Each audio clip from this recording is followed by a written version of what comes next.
The sound of a knock echoed through the quiet house, startling Emma from her daze. She had been sitting at the kitchen table for hours, staring at the same cold cup of tea, her thoughts drifting like broken pieces of glass. When she finally opened the door, she found a man standing there with a toolbox in hand, the plumber she had called days ago to fix her leaky sink. She tried to muster a smile, the kind of polite expression she kept ready for strangers, but it wavered almost instantly. Her eyes gave her away. They were swollen, rimmed with red, and carried the weight of sleepless nights. The plumber, a man in his 40s with kind eyes that didn't miss much, paused before stepping inside. Emma quickly turned, embarrassed, brushing her hair behind her ear, as though that small gesture could hide the truth. "Sorry," she muttered, stepping aside to let him in. Her voice was soft, almost fragile, as if she was afraid it might crack if she spoke too loudly. The plumber entered, setting his tools down by the sink, but his gaze lingered on her. There was no judgment in his eyes, only quiet concern. He noticed how her shoulders drooped as though carrying an invisible weight, how the silence in the house felt heavier than it should have. Emma busied herself by wiping an already spotless counter, desperate to avoid his eyes. She had told herself she was fine, repeated it like a mantra every morning, but the truth was etched across her face. The knock at the door hadn't just brought a plumber into her home. It had brought an unexpected moment of human connection, one she wasn't sure she was ready for, but perhaps one she desperately needed. The plumber knelt by the sink, pulling out a wrench, the clinking of metal breaking the heavy silence. Emma stood nearby, wringing her hands, trying to appear composed. She thought if she stayed quiet, he would simply do his work and leave, and she could return to her solitude. But then, without looking up, his voice came low and steady. "Are you okay?" The question caught her off guard. Her chest tightened. She forced a quick nod, her lips curving into the faintest smile. "I'm fine," she whispered, hoping the words would close the subject. He glanced up, meeting her eyes. His tone was gentle, almost fatherly, yet it cut through her defenses. "Then why are your eyes swollen from crying?" Emma froze. No one had asked her that.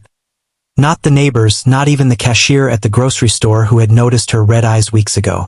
People often looked away, too uncomfortable to step closer. But this stranger, with grease on his hands and dust on his work boots, had chosen to see her pain. Her throat tightened.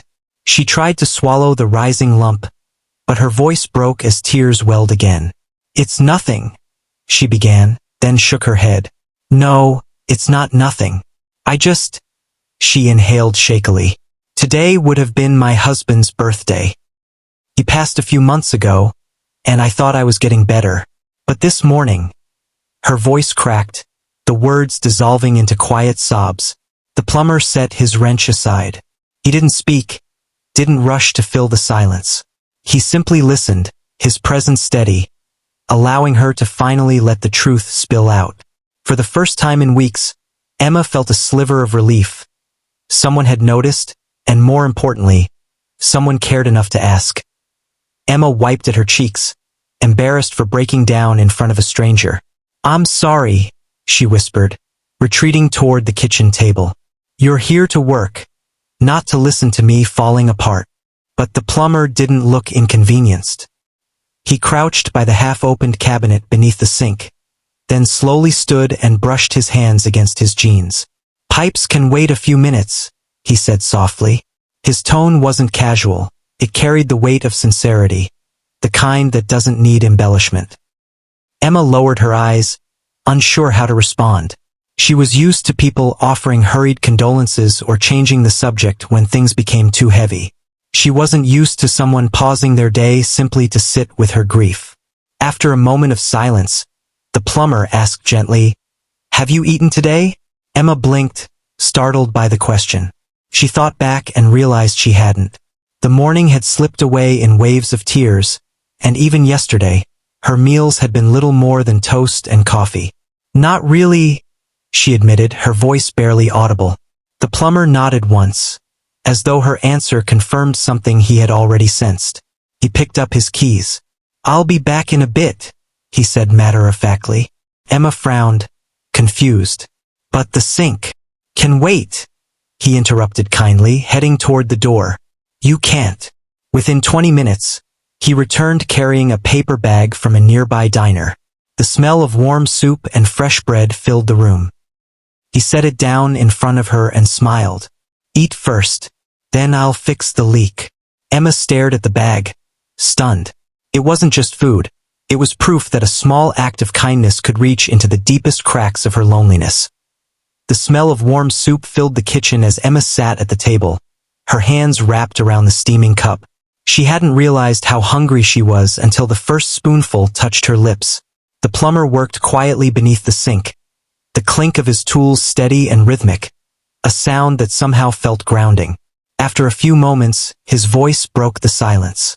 You know, he said softly, still focused on the pipes, I lost someone too, my little sister. It's been years, but there are still days when I feel like I'm right back at the beginning. Emma looked up, surprised.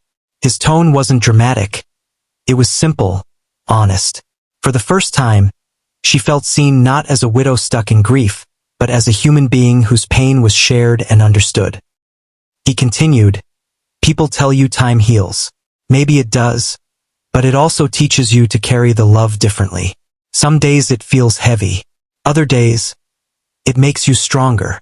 Emma set down her spoon, her eyes misting again. Not from sorrow alone, but from the unexpected comfort of his words. She whispered, I thought I was weak for not moving on. The plumber finally looked up, meeting her gaze. Grief doesn't make you weak. It makes you human. And sometimes, it takes another human to remind us we're not alone. The kitchen fell into a gentle stillness, but this time the silence wasn't oppressive. It was healing. Emma realized she hadn't had a real conversation like this in months. One where she could breathe, where the weight she carried felt just a little lighter. For the first time since her husband's passing, she felt a fragile but undeniable thread of connection pulling her back toward life. The plumber tightened the last bolt beneath the sink, then rose to his feet, wiping his hands on a rag. All fixed, he said with a small smile, as though he had only done the job he was called for. But Emma knew better, he had done far more than that. She stood, unsure how to thank him. Words felt clumsy compared to what his kindness had meant. I don't know what to say, she murmured. You don't have to, he replied gently. As he gathered his tools, Emma noticed a rustle of paper. When he turned back, he wasn't holding just the toolbox. In his other hand was a simple bouquet of daisies, slightly uneven, clearly picked up on his way back from the diner. He set them down on the counter beside her. Her breath caught. Flowers. She hadn't seen fresh flowers in her kitchen since her husband used to surprise her with them, just because, for a moment, the memory ached. But instead of sinking her deeper into grief, it brought a bittersweet warmth. The plumber's voice was quiet, almost hesitant. No one should cry alone.